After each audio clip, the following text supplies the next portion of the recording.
बहुत समय पहले की बात है, जब देवताओं के स्वर्गलोक में भगवान विष्णु और माता लक्ष्मी के विवाह की तैयारियां जोर शोर से चल रही थी।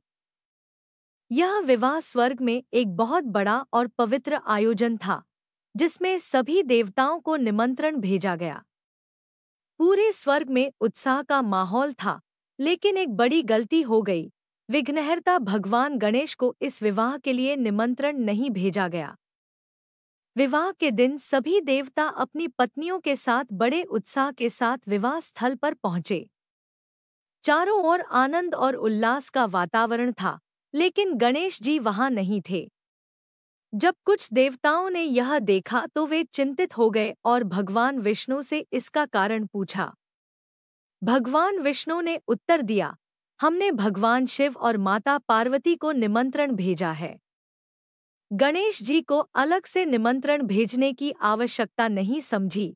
यदि वे अपने माता पिता के साथ आना चाहें तो आ सकते हैं, लेकिन गणेश जी की इच्छा होती है कि उन्हें 1.25 मन मूंग, 1.25 मन चावल, 1.25 मन घी और 1.25 मन लड्डू का भोजन दिन भर में चाहिए। यदि वे नहीं आते हैं तो यह हमारे लिए अच्छा ही है, क्योंकि दूसरे के घर जाकर इतना सारा खाना पीना अच्छा नहीं लगता। इस उत्तर ने देवताओं को हैरान कर दिया, लेकिन किसी ने भी भगवान विष्णु के निर्णय पर सवाल नहीं उठाया। हालांकि कुछ देवताओं ने सुझाव दिया कि अगर गणेश जी आ भी जाएं, तो उन्हें घर की देखरेख की जिम्मेदारी दी जा सकती है। इससे वे बारात में शामिल नहीं होंगे और किसी प्रकार की विघ्न भी नहीं होगी। देवताओं ने सोचा कि इस योजना के अनुसार गणेश जी को विवाह स्थल पर बुला लिया जाएगा और वे घर की देखभाल करते रहेंगे। भगवान विष्णु के निमंत्रण पर गणेश जी विवाह स्थल पर उपस्थित हो गए। जब गणेश जी वहां पहुंचे तो उन्हें बहुत आदर से घर की देखभाल की जिम्मेदारी सौंप दी गई। गणेश जी ने कोई आपत्ति नहीं की और चुपचाप इस जिम्मेदारी को स्वीकार कर लिया। बारात तैयार हो गई और सभी देवता अपने अपने रथों में बैठकर विवाह स्थल की ओर प्रस्थान करने लगे। लेकिन गणेश जी के मन में इस अपमान की बात खटक रही थी। उन्होंने सोचा कि भगवान विष्णु ने उन्हें केवल घर की देखरेख के लिए ही बुलाया, जैसे कि वे किसी छोटे काम के लिए उपयुक्त हों। नारद मुनि, जो कि देवताओं के बीच संवाद करने वाले माने जाते थे, ने गणेश जी के मन की बात समझ ली और उनसे पूछा, गणेश जी, आप इतने चिंतित क्यों हैं? क्या आपको इस विवाह में निमंत्रण नहीं मिला था? गणेश जी ने नारद मुनि से कहा, भगवान विष्णु ने मेरा अपमान किया है। मुझे केवल घर की देखरेख के लिए बुलाया गया है, जैसे कि मैं इस पवित्र विवाह में शामिल होने के योग्य नहीं हूँ। नारद मुनि ने गणेश जी को सांत्वना दी और कहा, गणेश जी, आप देवताओं के बीच विघ्नहर्ता माने जाते हैं। आप चाहें तो इस परिस्थिति को अपने पक्ष में बदल सकते हैं। नारद मुनि की बात सुनकर गणेश जी के मन में एक योजना आई। उन्होंने अपने वाहन चूहा को बुलाया और उसे निर्देश दिया कि वह अपनी सेना को बुलाकर बारात के मार्ग में गड्ढे खोदने का काम शुरू कर दे। चूहे तुरंत गणेश जी के आदेश का पालन करते हुए बारात के मार्ग में गड्ढे खोदने लगे। जल्दी ही देवताओं के रथों के पहिए उन गड्ढों में फंस गए और बारात आगे नहीं बढ़ सकी। बारात रुक गई और सभी देवता चिंतित हो गए। किसी को समझ में नहीं आ रहा था कि क्या किया जाए। रथों के पहिए इतने गहरे गड्ढों में फंस चुके थे कि उन्हें निकालना असंभव लग रहा था।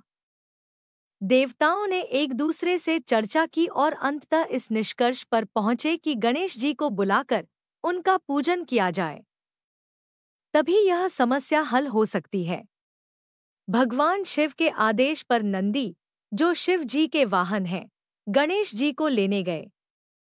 गणेश जी को विवाह स्थल पर लाया गया, जहां सभी देवताओं ने मिलकर उनका पूजन किया और उनसे क्षमा याचना की।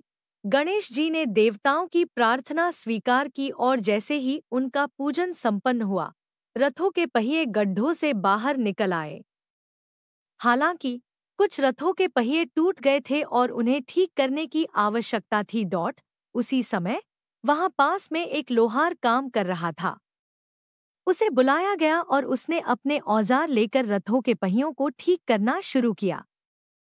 लेकिन उसने काम शुरू करने से पहले भगवान गणेश का मन ही मन स्मरण किया। उसने जल्दी ही सभी रथों के पहियों को ठीक कर दिया। देवताओं ने उसे धन्यवाद दिया तो उसने कहा, मुझे लगता है कि आप सभी ने शुभ कार्य शुरू करने से पहले विघ्नहर्ता गणेश जी की पूजा नहीं की थी, इसलिए यह संकट आया। आप सब गणेश जी का ध्यान कर आगे बढ़े, आपके सारे काम हो जाएंगे। लोहार की बात सुनकर देवताओं को यह समझ में आ गया कि उन्होंने गणेश जी का अनादर किया था। उन्होंने गणेश जी का ध्यान किया और उनके प्रति श्रद्धा व्यक्त की। गणेश जी ने उनके विघ्नों को दूर कर दिया और बारात आगे बढ़ी। इस प्रकार बारात बिना किसी और विघ्न के अपने गंतव्य तक पहुंच गई।